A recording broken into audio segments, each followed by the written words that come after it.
When the fighting started in Omdurman, Sudan's most populous city, Ahid Mohammed Ali refused to flee. He said he would rather die in his home than suffer the pain of long-term displacement. Along with other members of the community, they pooled their resources and began cooking and sharing meals for those who remained in the city. Because we have very few resources, we created a WhatsApp group and a Facebook page.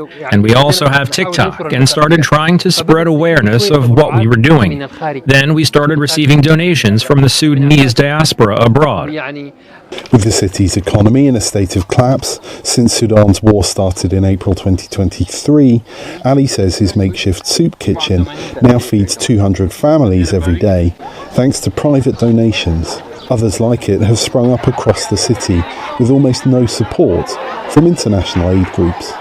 An October statement by 11 of the world's biggest humanitarian donors, including USAID, says both sides in the conflict are obstructing aid groups' access to cities like Omdurman.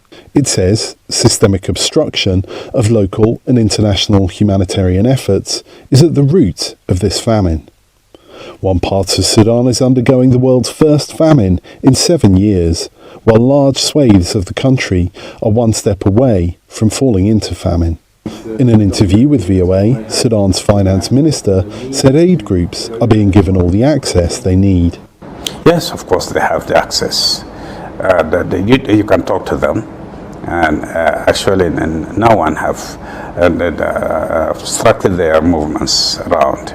VOA spoke to Refugees International, an advocacy group for displaced people that partners with various international aid groups. To claim that international NGOs and UN agencies have all the access they need is blatantly false. Spoken to many partner groups that are working on the ground, and whether it's the direct, blatant blocking of aid or the slow rolling of visas and other bureaucratic impediments, clearly people who are working on the ground do not feel that they have the access they need. And the opposing side in Sudan's conflict, the Rapid Support Forces, did not respond to a request for comment. UN experts have said that due to the lack of access for traditional aid groups, soup kitchens like Ali's are leading the way for the delivery of food aid in Sudan. But Ali says aid groups need to help. I ask God Almighty to help us reach international aid groups. Reaching these organizations is very important. He says he's only able to serve one meal a day for those who arrive on his doorstep. Henry Wilkins, VOA News, Omdurman, Sudan.